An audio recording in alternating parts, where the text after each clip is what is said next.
Radio, 10h midi, Valérie Expert. Avec vous sur Sud Radio pour le 10h midi, on va commenter l'actualité ensemble. 0826 300 300 avec aujourd'hui Sandra Rogol, porte-parole d'Europe Écologie Les Verts. Bonjour. Kevin Bossuet, professeur d'histoire. Bonjour. Alexis Bachelet, ancien député PS, vous êtes aujourd'hui chef d'entreprise AB Consulting. Bonjour. Et Éric Revel, journaliste, ancien patron de rédaction. Bonjour à vous. Eh bien, bonjour. Sujet aujourd'hui, Macron s'engage contre le Rassemblement national.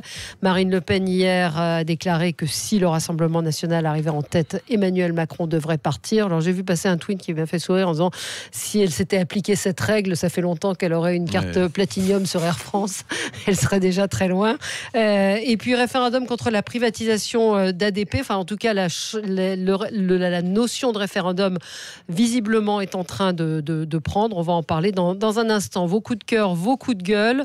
On va commencer, je ne sais pas par qui veut commencer. Sandra ? Allez, d'habitude je fais toujours des coups de cœur, mais là je vais faire un coup de gueule parce que trop c'est trop. On a eu un magnifique discours à la sortie du grand rassemblement qu'on appelle le GIEC de la biodiversité d'Emmanuel Macron pour dire à quel point sauvegarder la biodiversité c'était essentiel. Alors c'est vrai que c'est essentiel quand on est sur 1 million d'espèces menacées, un quart des espèces sur liste rouge, que 400 scientifiques se sont rassemblés pour dire ça, ce qu'ils avaient déjà dit la fois d'avant, tout ça. Ouais. Mais là où le bas blesse, c'est que le jour même finit la consultation sur un projet de loi de décret de ce même Emmanuel Macron par son gouvernement qui vise à dénoyauter tous les moyens d'action du Conseil national de protection de la nature. Ce Conseil national, il permet de dire à certains endroits, quand il y a des espèces protégées, on ne va pas construire. Et donc cette façon de toujours utiliser la communication pour faire croire qu'on est dans l'action, quand en fait tout ce qu'on fait c'est détruire ce qu'on prétend protéger, à un moment donné c'est plus possible. Quand le signal d'alarme est tiré comme ça, on ne peut pas continuer ça. Pourtant, oui, là, c'est bien dans la campagne. L'écologie est au cœur des dans la communication, sujets, oui. La communication, mais pas Alexis, coup de cœur ? Oui, coup de cœur pour une bande dessinée. Ah. Mais c'est bien. Non, mais c'est fait pour ça, bien. Ce tour de table, non ? Vous avez je vous réveille. C'est pour donner envie aux gens de lire. Oui. Sarkozy, Kadhafi, des billets et des bombes. Donc c'est une enquête, en fait, il y a... Tout à fait objectif, on le sent. Non, il y a la cellule Benoît Colomba, je crois que c'est France Info Investigation, il y a Fabrice Arfi, Mediapart. C'est bien ce que je dis. Et d'autres journalistes. Non, vous devriez la lire. Non, déjà. mais je vais la lire. Avant de critiquer, il faut toujours lire. Pas. Ensuite, c'est extrêmement intéressant. Son émission avec de l'ironie. Parce que l'ironie n'est pas... Si vous pensiez tout savoir sur le financement libyen de la campagne de Nicolas Sarkozy en 2007, eh bien, vous découvrirez en lisant cette bande dessinée qui est très documentée. Et il y a beaucoup maintenant d'histoires politiques et même d'histoires tout court qui font l'objet de publications. Et c'est à la fois ludique parce que c'est une bande dessinée, mais en même temps, c'est extrêmement riche en informations. Et moi, j'ai appris énormément de choses. Ça il n'a toujours pas été condamné, non ? Sur la tête, parce que les cheveux et les poils, parce que c'est un peu effrayant en fait, avec les valises de billets, Claude Guéant. Mais enfin, c'est une BD. Une BD enquête. C'est une BD enquête, sauf que Nicolas Sarkozy jusqu'à maintenant n'a pas été condamné, donc les valises de billets, toutes ces choses-là n'ont pas été prouvées. Donc il y a des mises en examen. Claude Guéant est mis en examen. Il a été mis très en difficulté par la justice. Non, mais je veux pas. C'est pas le but n'est pas de défendre Sarkozy, c'est de dire voilà. Il n'a pas retiré 1 euro sur son compte en banque pendant 5 ans. Ouais. Alors, Pedro nous demande après, ça ne met pas en cause la question de la présomption d'innocence des uns et des autres. Le titre exact de la BD, nous demande Pedro. Sarkozy, Kadhafi. Des billets et des bombes. Des billets et des bombes. Kevin Bossuet, votre coup de cœur, coup de gueule. Non, c'est un coup de gueule. Oui, un coup de gueule contre Anne Hidalgo, qui a décidé d'installer 2 camps d'accueil de migrants à Paris, un dans le 17e arrondissement et un dans le 12e arrondissement. Personne n'était au courant, il n'y a eu aucune concertation. J'en veux pour preuve le maire du 17e arrondissement, Geoffroy Boulard, qui a appris ça par la presse, alors que c'est quand même un élu local, donc il a essayé de chercher à comprendre ce qui se passait, donc il a contacté un adjoint maire qui n'était pas au courant, il a appelé le chef de cabinet de la maire de Paris qui ne l'a pas rappelé. Bref, Anne Hidalgo est une autocrate, c'est une idéologue qui gère Paris comme son idole Che Guevara a dirigé la révolution cubaine. Et ce qui est dingue, c'est que cette femme prend des décisions complètement arbitraires. J'en veux pour preuve, par exemple, le chœur qu'elle a installé porte de la Chapelle en Haut-Damas qui a coûté 650 000 €, enfin quelque chose de complètement hideux. J'en veux pour preuve Également l'ensemble des fontaines qu'elle a installées sur le rond-point des Champs-Élysées. Je crois qu'il y a des industriels qui ont participé aux fontaines, notamment la famille Dassault qui est en face. Vous voyez, oui, mais c'est moche. C'est pas que de l'argent public. C'est moche, mais en plus d'être incompétente, comme dirait l'autre. En plus d'être incompétente, elle a complètement des goûts de chiottes. Non, son truc, parce que c'est elle qui choisit tout. Le mobilier, qui choisit les couleurs, qui choisit.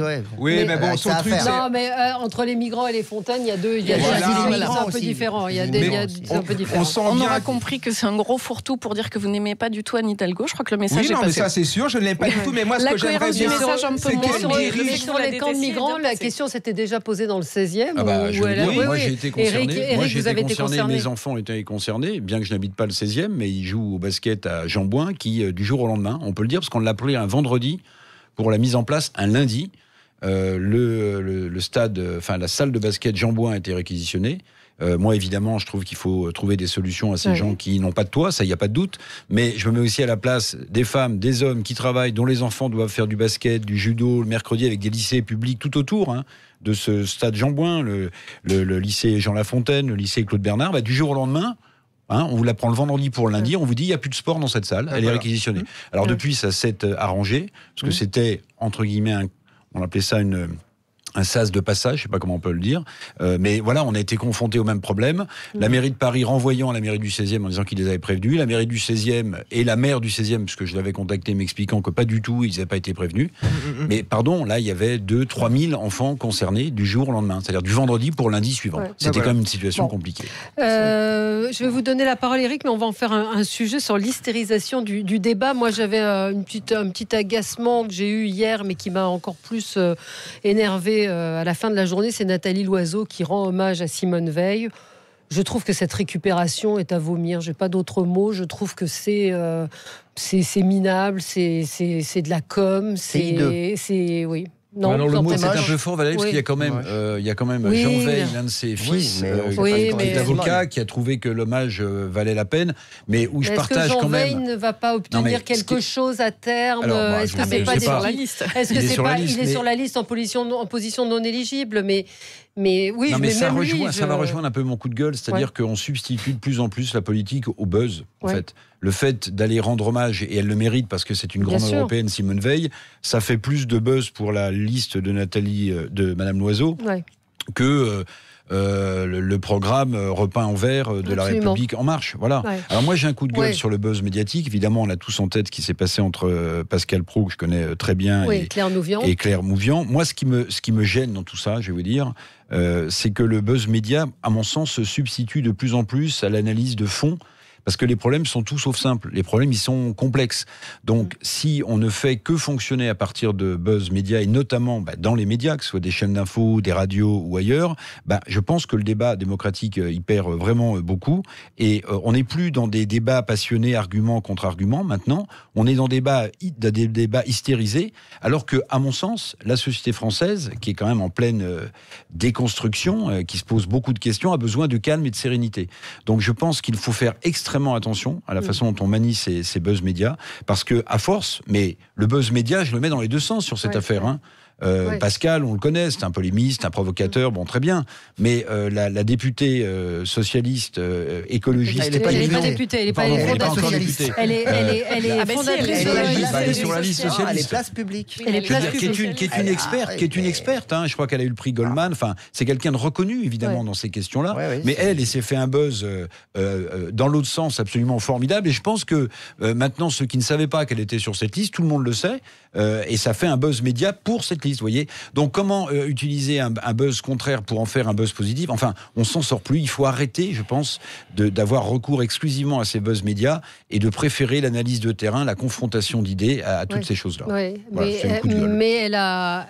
Alors, je précise qu'elle a demandé, Claire Mouvian, au CSA, d'agir contre les climato-sceptiques à la télévision. Je veux dire, est-ce que la parole est... On n'a pas le droit d'être climato-sceptique? C'est pas un délit d'opinion.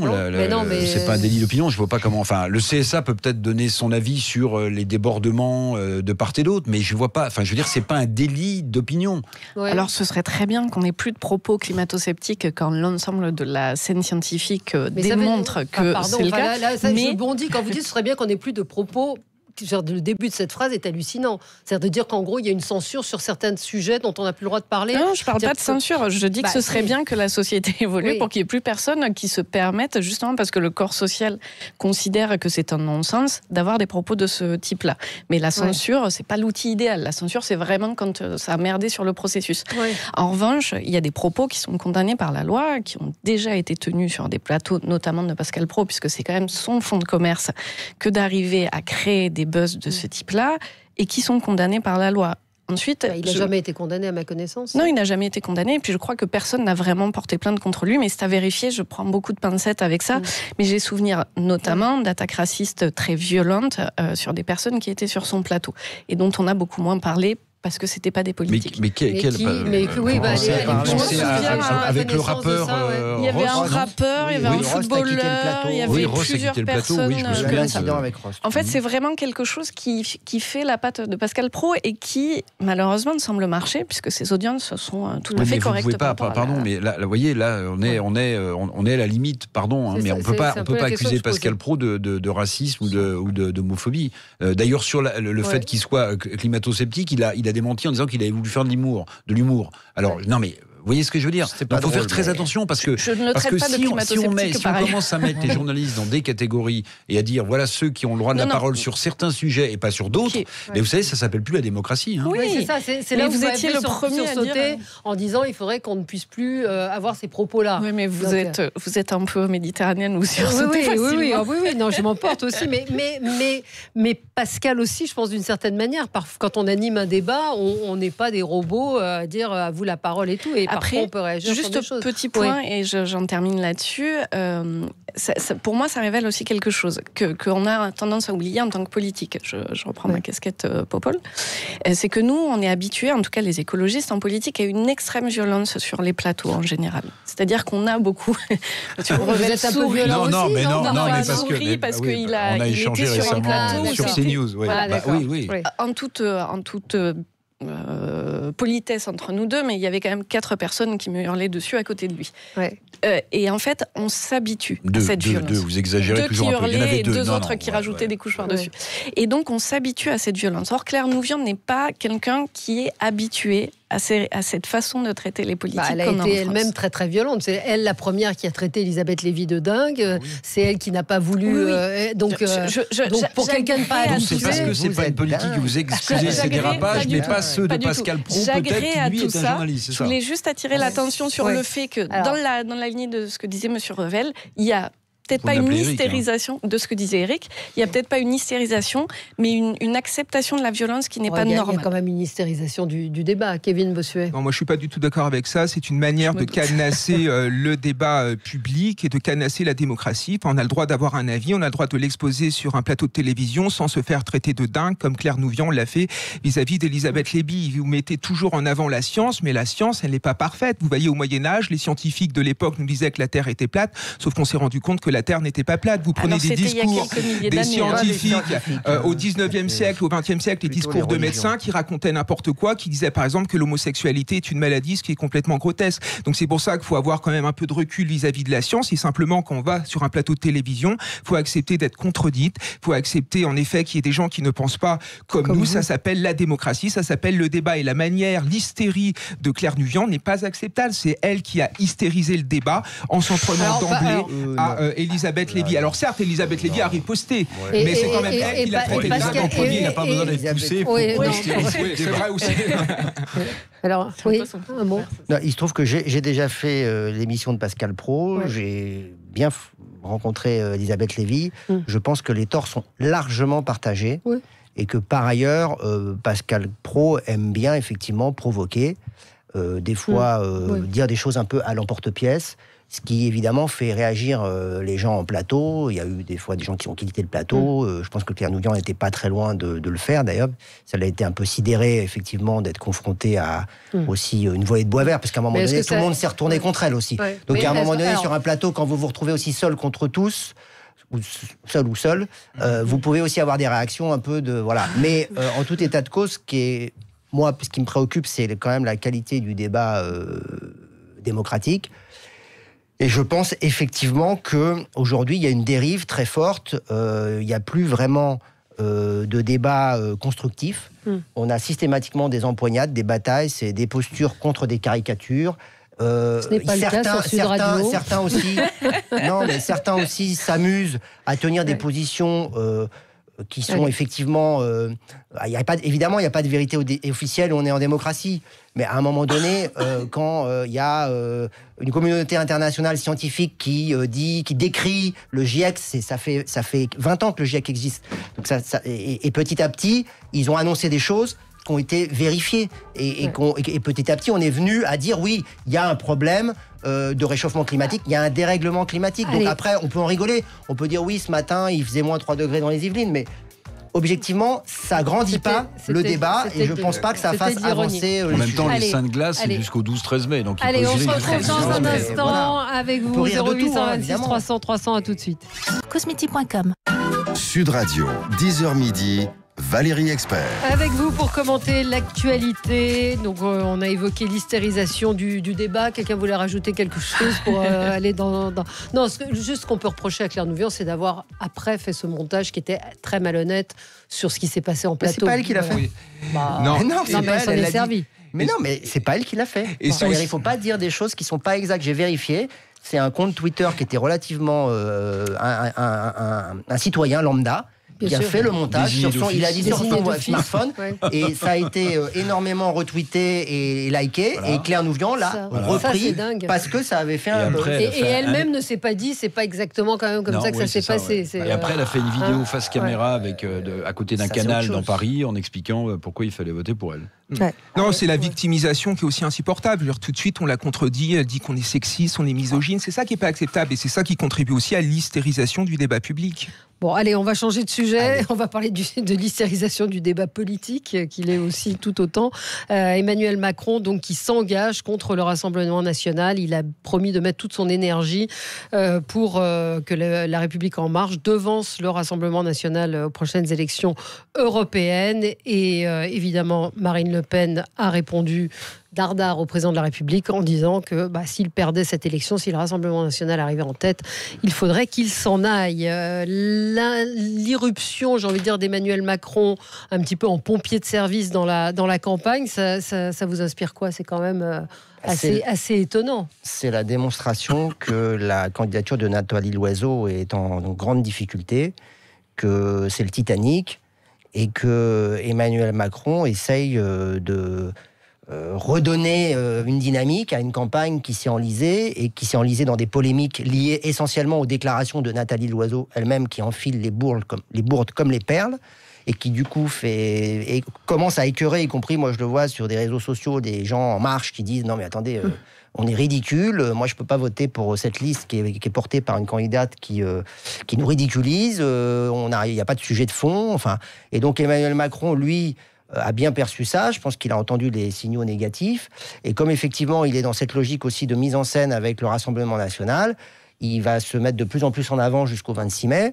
et moi je vous l'annonce, je pense qu'il va prendre une claque, parce que on a fait comme s'il n'y avait pas eu des élections européennes il y a 6 ans, où le Front National était déjà arrivé en tête, et dans un autre contexte. Et aujourd'hui, en réalité, moi je vous le dis, je pense que cette stratégie-là, elle ne fait pas monter la liste En Marche, je pense qu'elle fait monter le Front National. C'est-à-dire qu'y compris les gens qui pouvaient vouloir voter Dupont-Aignan, Philippot, etc., vont se dire, puisque c'est comme ça, puisque c'est le mano à mano, c'est entre les extrémistes, le souverainisme, etc., et le gouvernement, ça fait monter la liste qui est aujourd'hui au coude à coude avec on a un auditeur qui dit une chose assez juste, il dit Macron versus Le Pen, c'est pas Loiseau contre Bardella, normalement ? Oui, c'est vrai que Éric. Alors bon, d'abord, il faut pas être misogyne ni sexiste avec Madame Loiseau. Ce que vous disiez tout à l'heure sur Madame Nouvian, il faut aussi l'appliquer à Madame Loiseau. C'est-à-dire, attendez. Madame Nouvian, c'est une experte, c'est pas une politique. Madame Loiseau, pour moi, même si elle a été ministre des Affaires européennes pendant 8 mois, 9 mois, personne d'ailleurs savait qu'elle était ministre des Affaires européennes, ou 2 ans, c'est pas, à mon sens, une politique, c'est pas un tribun, c'est pas une femme qui s'est emmenée sur une estrade le peuple. Donc ça, c'est son gros handicap, j'allais dire, structurel. Bon. Maintenant, l'arrivée d'Emmanuel Macron dans cette campagne européenne, vous avez vu que, et on en a discuté aussi largement, il est sur la profession de foi de la République En Marche, son portrait, il essaie de réinstaurer le clivage qu'il avait un peu abandonné entre progressistes, qu'incarnerait la liste En Marche et les populistes de Madame Le Pen, il prend un risque énorme, à mon sens. Il prend un risque énorme. Et d'ailleurs, ça peut faire le lien avec le référendum sur ADP. C'est que, en montant de cette façon-là, peut-être pour sauver Madame Loiseau qui n'est pas un aigle, il prend le risque que cette intrusion du président de la République se transforme en référendum anti-Macron. Mais bien sûr, c'est un risque évident. C'est ce que nous disent nos auditeurs. C'est un risque évident. Donc c'est un peu à qui tout double. Maintenant, attention, n'oubliez pas une chose, il faut le rappeler, c'est qu'encore une fois, même s'il y a d'autres exemples dans l'histoire politique récente, les élections européennes, c'est souvent quand même un grand défouloir. Il y a peu de mobilisation. Et souvenez-vous de ce qui s'était passé au moment, par exemple, où Séguin abandonne la liste UMP, où Sarkozy la prend à la volée. C'est la liste Villiers-Pasqua qui devance celle de Sarkozy aux européennes, etc. etc. Ouais. Donc le grand risque, finalement, sur une élection comme les européennes, il est important pour lui, je pense, pour Emmanuel Macron, qui essaie de relégitimer son statut de président de la République, mais à l'échelle de ce que représentent les élections européennes par rapport au grand moment démocratique que sont les élections législatives ou présidentielles, il prend un risque mesuré. Voilà. Mais ça peut se transformer en référendum contre Macron. On continue ce débat, 0826 300 300, vous aurez la parole dans un instant. À tout de suite sur Sud Radio. Catégorie 1. Sud Radio, 10h midi. Valérie Expert. Avec vous sur Sud Radio jusqu'à midi en direct. Vous retrouverez ensuite André Berkoff. Je suis en compagnie de Sandra Regol, porte-parole Europe Écologie Les Verts, Kevin Bossuet, professeur d'histoire, Alexis Bachelet, ancien député PS, Éric Revel, journaliste. Et nous parlons donc de l'arrivée, de l'intrusion, de l'irruption d'Emmanuel Macron dans la campagne des européennes. Il a promis d'y mettre toute son énergie de manière à ce que La République En Marche devance le Rassemblement National. Nous avons Éric en ligne avec nous. Bonjour. Oui, bonjour. Oui, je vous appelle donc par rapport à la campagne actuellement. Ce que je trouve un peu gênant, c'est dans le sens où le président de la République fasse campagne pour son parti, en sachant que le président est actuellement, nécessairement le président de tous les Français et qui s'implique dans la campagne, c'est un peu dépasser ses prérogatives. Et on nous refait le même coup, en fait, comme l'année dernière, à savoir qu'on nous parle, on nous dit oui, ce serait un échec pour la France si le Front National est arrivé en tête. Le Front National est arrivé en tête. On nous avait dit oui, l'abstention est encore un problème. L'abstention était encore énorme et l'abstention sera encore énorme. Et là, on se retrouve en fait dans la situation où en fait le débat n'est pas axé sur les européennes, il est axé uniquement sur une affaire de politique partisane. Entre partis, on ne parle pas, par exemple, de l'appartenance de la France dans l'Union européenne. On n'a pas de débat sur quels sont les apports positifs, négatifs de la construction européenne. Est-ce que c'est nécessaire? Est-ce qu'on peut faire le bilan? Est-ce que la France doit toujours rester dans l'Union européenne? Il n'y a aucun débat sur le fond et sur les européennes. Oui, c'est des combats de partis. Oui, c'est ça, exactement. Et en fait, on nous présente ça, mais partout dans les médias, sauf à l'exception, on va dire, de Sud Radio, mais partout dans les médias, on nous fait le match retour. Grâce à Valérie Expert. Oui.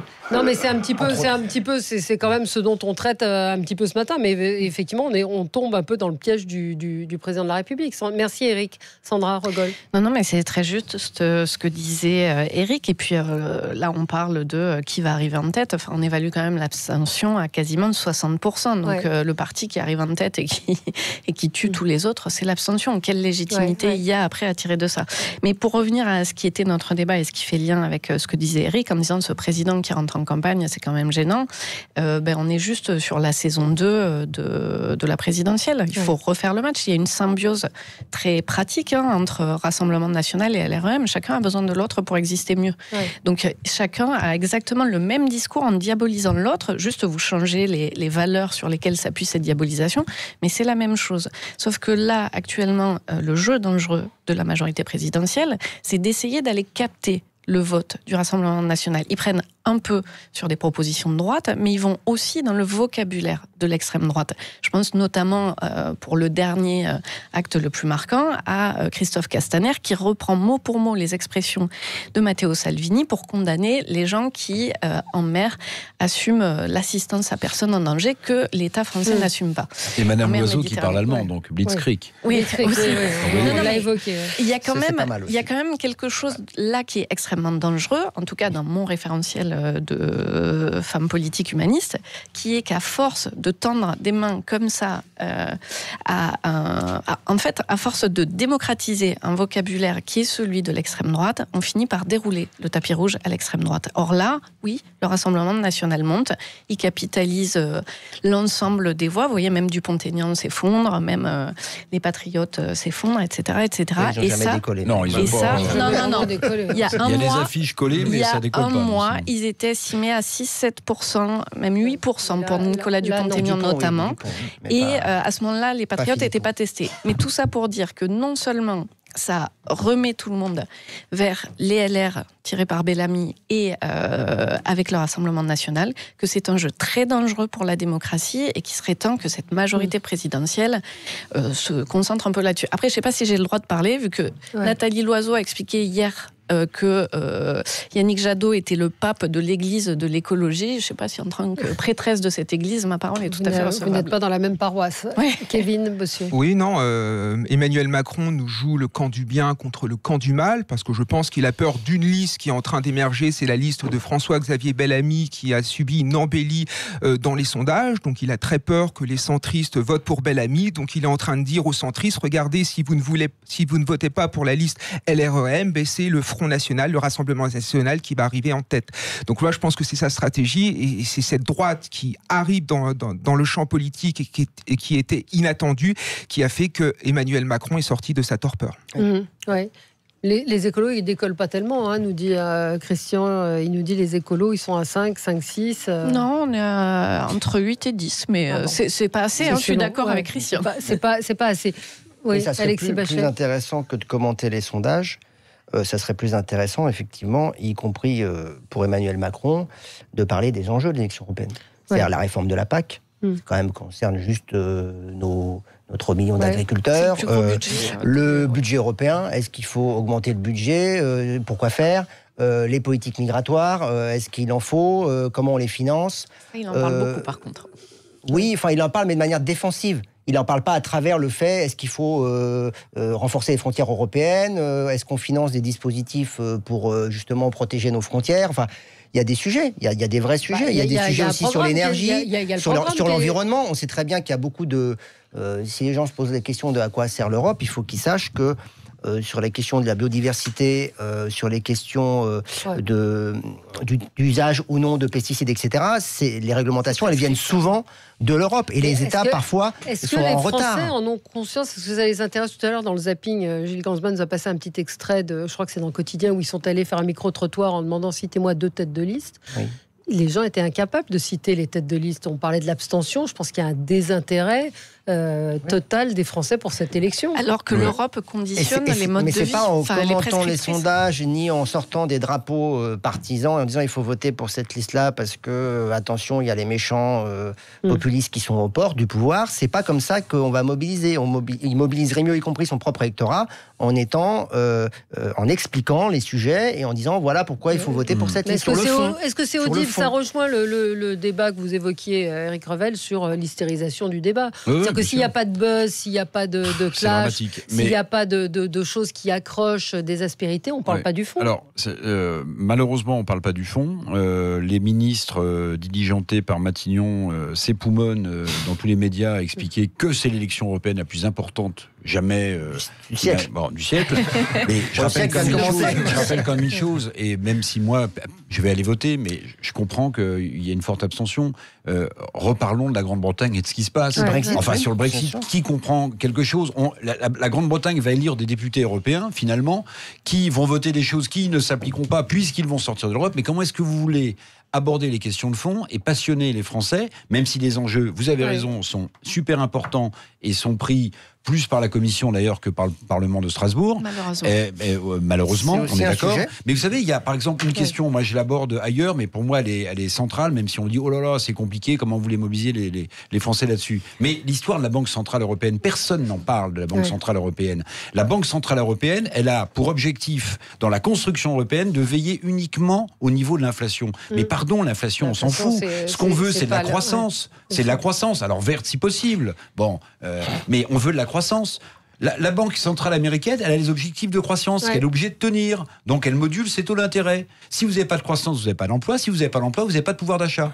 Personne ne sait. Alors c'est vrai que c'est présent dans le programme de la liste des Verts, mais qui se soucie de mettre la Banque centrale européenne devant cette idée qu'il faudrait qu'elle ait comme objectif de la croissance et qu'on arrête de nous emmerder avec le niveau d'inflation. Tout ça parce que les Allemands ont vécu une inflation historique et que pour eux, c'est l'espèce d'hyperdrame, d'épouvantail, de psychodrame permanent. Brandi en permanence. Mais ça a été construit comme ça, mais on a besoin de croissance et d'emploi et de pouvoir d'achat. Bien sûr. On a Paul en ligne qui voulait réagir. Bonjour Paul. Oui, bonjour. Écoutez, j'écoute votre débat. Je pense qu'aujourd'hui, il faudrait recentrer vraiment le débat. Et on a quand même quelqu'un de brillant dans la campagne, c'est M. Bellamy, dont personne ne parle. Et je pense que c'est le seul qui porte un vrai projet. Et Macron, il dramatise systématiquement c'est moi ou le chaos. On a vu le résultat, on a lui le chaos. On a une France qui est fracturée comme jamais. On a 5 ans à 20%, ça va devenir ingouvernable. Moi, aujourd'hui, je suis fier d'avoir M. Bellamy. Moi, je votais LR, je m'en cache pas. Ça a tout le temps été le cas. Et aujourd'hui, on a quelqu'un qui apporte une vraie solution, des vraies réponses et qui est compétent. Et je pense que c'est le seul de la campagne. Il faut l'écouter parler. Honnêtement, ça donne envie de voter. Les autres, c'est des repoussoirs. Faut voter pour moi parce que c'est le chaos. Faut voter pour moi parce qu'on va sortir de l'Europe. Faut voter pour moi. On va déconstruire. Le seul qui parle de construction, c'est Bellamy. Bon, merci de votre témoignage, Paul. Alors, le rolling, c'est dans notre sondage quotidien, place la République en marche à 22,5, le Rassemblement national 21,5 et la liste LR à 14. Donc ça bouge pas vraiment. Et les écologistes, les Verts à 8,5 en augmentation de 0,5. Donc il y a un petit frémissement. On a Benoît du Gers avec nous également. Bonjour Benoît. Oui, bonsoir à tous, bonsoir. Bonjour, pardon. Bonjour, oui. Bonjour, pas encore. Bonjour. Cette campagne ressemble un peu à toutes les autres. On n'aborde jamais les sujets de fond, on s'occupe de sujets annexes, mais jamais on pose des bonnes questions. C'est vrai que ça fait 60 ans qu'on a une construction européenne, il serait peut-être temps de tirer le bilan. C'est un peu... Je considère la construction européenne comme un mariage. C'est-à-dire ça fait 40 ans qu'on se dispute. Au bout de 40 ans, il faut se mettre au coin de la table, discuter et puis dire voilà, ça va pas, écoutez, on divorce. C'est peut-être ça la solution. Toujours est-il, l'auditeur juste avant expliquait d'un projet que M. Bellamy. En fait, c'est un peu Noël, là. Tout le monde donne un projet, mais n'explique pas qu'en réalité, même s'il faisait 100% des voix, c'est-à-dire qu'ils auraient 100% des députés français, cela ne représenterait que 10,5% des députés à l'Europe. Ouais. Quand quelqu'un explique un projet, dire voilà, moi, ma vision des choses, c'est celle-là, mais c'est pas aux Français qu'il faut l'expliquer, c'est tous les autres pays aussi. Et quand je vois qu'il y a 33 listes à l'élection européenne là, dans 15 jours, il serait quand même judicieux d'expliquer que si on fait 33 fois puissance 27 pays, je vous explique même pas le nombre de versions différentes qu'on peut avoir d'un projet, quoi.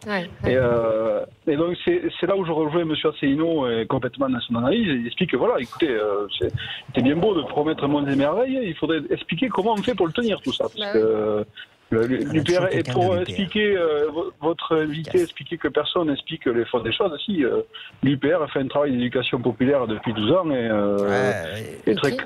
malgré tout, on peut être d'accord ou pas d'accord, malgré tout les arguments qui sont avancés sont étayés.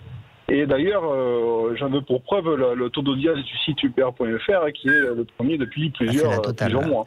Bon. Merci. Il a placé tous les produits. Merci Benoît. Monsieur. Merci beaucoup Benoît. La liste, alors attendez, j'ai plus le sondage sous les yeux, mais la liste de François Asselineau, c'est attendez, je ne le vois pas. 0,5, absolument 0,5. Allez, on va marquer une pause et puis on va parler d'un référendum. Alors c'est une première en France, le Conseil constitutionnel qui a donné son feu vert à la proposition de référendum d'initiative partagée, le RIP, sur la privatisation d'aéroports de Paris, qui était réclamé par des parlementaires. Donc on va en parler. On va parler des conséquences de ce feu vert, de cette décision. À tout de suite. Midi.com Sud Radio, 10h midi. Valérie Expert. Avec vous sur Sud Radio jusqu'à midi. André Berkoff sera avec vous tout de suite après, en direct. Un référendum contre ou pour la privatisation d'ADP. Est-ce que ce référendum a une chance d'aboutir? En tout cas, le Conseil constitutionnel, pour la première fois, a donné son feu vert à la proposition de référendum d'initiative partagée sur la privatisation d'ADP. Alors, Éric Revel, vous disiez ça peut se transformer aussi là en référendum anti-Macron. Alors déjà c'est le fait que le Conseil constitutionnel ait accepté ce référendum. C'est quand même un grand pas, ou en tout cas une nouveauté dans la vie politique française. Oui, c'est une nouveauté. Alors il faut, je crois, 4,5 millions de 4,7 millions d'électeurs qui doivent maintenant se mobiliser pour que ce référendum ait lieu. Et la date butoir, je ne l'ai plus en tête, mais c'est un mois, je crois. 9 mois. 9 mois. Bon, moi je pense que ce référendum va se tenir, avec le risque, là encore, si la situation ne s'améliore pas, que ça se transforme en référendum anti-Macron, plus que sur le projet ADP, Aéroport de Paris. Alors on peut être pour, on peut être contre. Il y a des arguments qui me semblent sensés pour cette privatisation, d'autres que j'écoute avec beaucoup d'intérêt. Ce que je voudrais dire quand même, et là je ne vais pas faire plaisir à tout le monde, c'est que ceux qui souhaitent la tenue de ce référendum sont parfois ceux qui ont applaudi des deux mains lorsqu'on n'a pas tenu compte des résultats d'un autre référendum, celui-ci qui était pour moi un référendum écologique, qui était la construction ou la non-construction de l'aéroport de Notre-Dame-des-Landes à Nantes. Je dis ça pourquoi ? Parce qu'on a mis en place localement, régionalement, un référendum qui a conclu, puisqu'on avait demandé au peuple localement de se prononcer, qu'il fallait faire cet aéroport, et finalement on n'a pas tenu compte du référendum, puisque l'aéroport ne s'est pas fait. Donc je dis attention au référendum lui-même, à ce qu'on en attend, et à la manière dont on le manie, suivant que ça arrange tel ou tel camp politique. C'est-à-dire un coup, on tient compte du référendum, puis un autre coup, on n'en tient pas compte. Voilà. Il va falloir 4 millions 700 000 signatures. Donc quand on voit que il y a eu qui ont suivi 2,5 millions pour la pétition autour du recours contre l'État français pour non-action face au réchauffement climatique. L'affaire du siècle. Du coup, 4,7 millions dans un climat social assez tendu, ça paraît pas complètement fou. Mais juste pour répondre très vite à Éric Revel, c'est un bon exemple, ce référendum sur Notre-Dame-des-Landes. De façon dont on ne tient pas compte de la volonté populaire par le vote. C'est un bon exemple parce qu'on est sur 2 cas d'aéroports internationaux. De projets d'aéroports internationaux et qui concernent tous les Français. Donc pourquoi est-ce que dans un cas on interroge toute la France et dans l'autre juste un petit bout ? C'est un constructeur d'aéroports internationaux qui vend son savoir-faire à l'extérieur, qui a besoin aussi de se financer. C'est pas exactement la même chose, que le la nouvel construction aéroport. d'un aéroport. Non, c'est pas tout à fait la même chose. Si, en fait, ça concerne tout le monde. Donc oui, effectivement, c'est un mauvais angle que de prendre une échelle choisie. On ne sait pas trop comment. Oui. Kevin Bossuet. Moi, je pense que c'est une très bonne nouvelle. Il y a eu la crise des Gilets jaunes qui a mis en avant une crise démocratique. Là, le fait de redonner sur un sujet majeur la parole au peuple, je pense que c'est très bien. Mais si on n'en tient pas compte.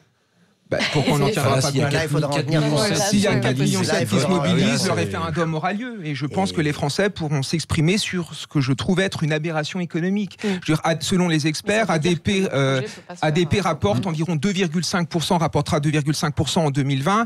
Nous, on emprunte à 0,4%. Donc n'importe quel banquier investirait pour notamment avoir cette entreprise-là. Donc c'est l'argent du contribuable qui est en jeu. Et puis c'est les frontières, c'est un enjeu d'utilité publique, cette privatisation. Alors on a Frédéric en ligne avec nous, bonjour. Jean-Pierre ou Jean-Noël, pardon, c'est Jean-Noël qui était là en premier. Bonjour Jean-Noël. Oui, bonjour Valérie, bonjour aux auditeurs. Donc, vous en pensez quoi, vous ?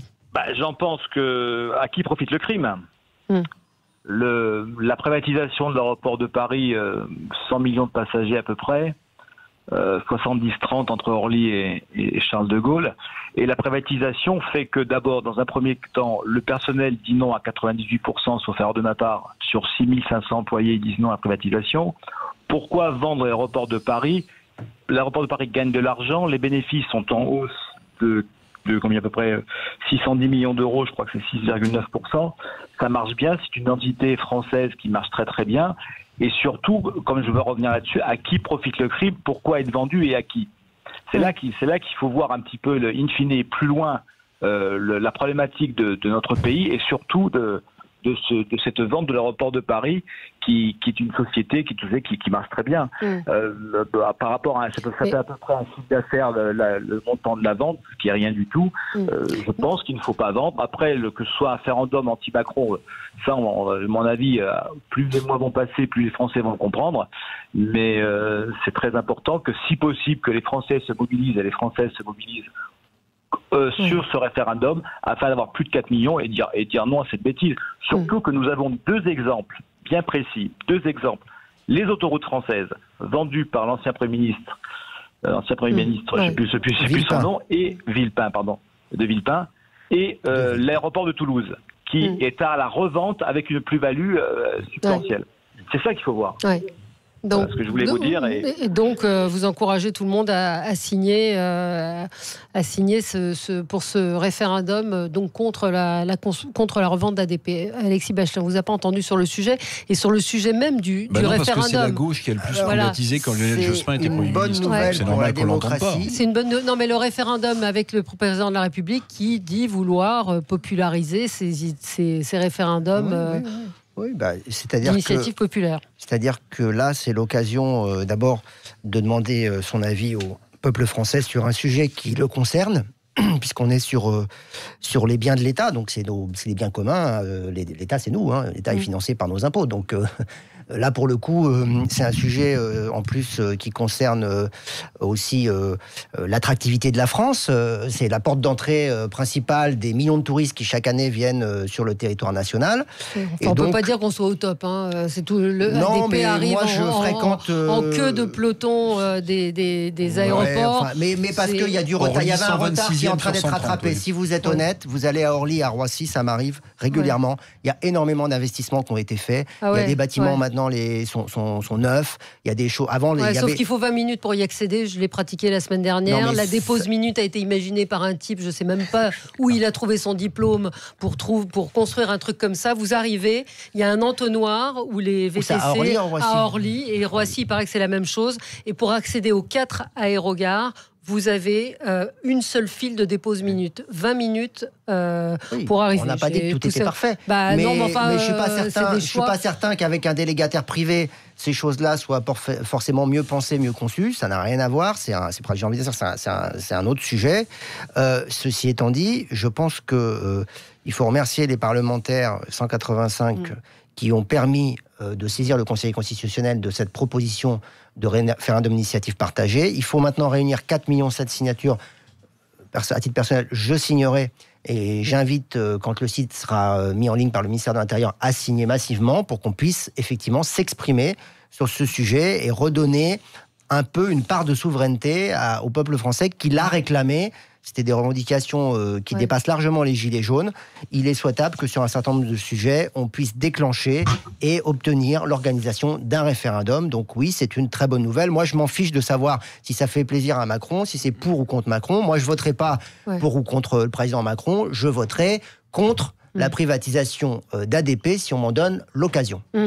Non, il y a Michael qui m'interpelle et qui me dit, avec la privatisation, est-ce que ça ira plus vite à l'arrivée à Orly? J'en sais rien.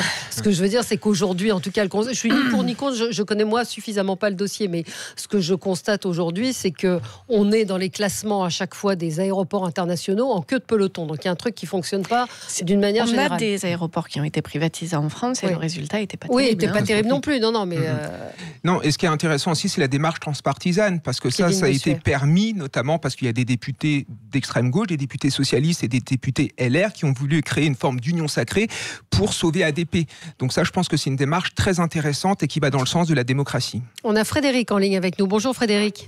Bonjour Frédéric, merci de me prendre l'antenne. Écoutez, moi aussi je suis absolument contre la privatisation de cet organisme qui marche bien, parce que arrêtons toujours de taper sur le public, ça devient c'est totalement stérile. Et les référendums, bien sûr. Et je voudrais par là-dessus remettre aussi, parce que les gens ne se rendent pas compte, c'est le problème de la SNCF, parce qu'on va sur la privatisation, ça va être une catastrophe. Ça a été fait vite fait parce qu'on va dans la privatisation des lignes TGV. Et si vous avez l'occasion de voir, il y a quelques semaines, il y avait une interview très intéressante dans La Vie du Rail de notre ancien président Le Floch-Prigent. Je sais que c'était un homme que j'ai connu un peu qui dénonce ça. Ça va être une catastrophe aussi. Et les gens n'ont pas fini de se plaindre des retards. Croyez-moi, on va découvrir le système anglais. Et tout ça, c'est une casse. Ce monsieur se livre à une casse qui est inadmissible avec l'argent public. Hein. Oui. Et vous allez voir la SNCF, on pourra en reparler, vous verrez Valérie, il y aura des émissions à faire. Oui. Ça va démarrer en 2020, ça va être une catastrophe. Oui, d'accord. Écoutez, et vous irez voter, vous allez participer à ce référendum? Ouais. Bien sûr. Ah oui. Voilà. Bon. Écoutez, ce sera donc à suivre. Et vous pensez qu'il y en aura d'autres ou pas, que le président de la République va proposer d'autres référendums? S'il y a une modification de la Constitution, une révision qui abaisse le seuil à 1 million, vous voyez bien que de 4,7 millions, c'est quand même la barre est assez haute. Hein, il va vraiment, en 8 mois, donc il va vraiment falloir pas chômer. Ceci étant dit, si on la baisse à 1 million, ça peut devenir effectivement beaucoup plus régulier. Il y a le verrou du Parlement. Il faut quand même réunir. Mais si on va vers un assouplissement du seuil, je pense qu'on aura de plus en plus de référendums. Oui, mais Éric Revel, on va y aller vers plus de référendums, oui, non, mais pense. Plus de référendums. Mais je vais vous dire, c'est même salvateur, je pense. Je pense que ça va donner une respiration à la société française. Je pense qu'on puisse consulter directement le peuple français sur des sujets aussi concernants, alors que, il faut quand même le reconnaître, le Parlement a une couleur politique actuelle qui a été élue démocratiquement, c'est pas le sujet, mais quand même très monocolore. Voilà, il y a quand même des grandes listes et des grands courants auxquels je n'adhère pas qui ne sont pas représentés ou sous-représentés. Donc, je pense que ça va donner une respiration et ça peut-être même donner matière à décrisper un peu la société française, parce que si le référendum se tient et si le résultat n'est pas contestable, il ne faut pas comment il le serait par les pouvoirs publics, alors le peuple aura l'impression qu'il a été réinvesti d'une mission qui est de donner son avis. Merci à tous les quatre. Dans un instant, vous allez retrouver André Berkoff. Très bon week-end, on se retrouve lundi. Passez un bon week-end à l'écoute de Sud Radio.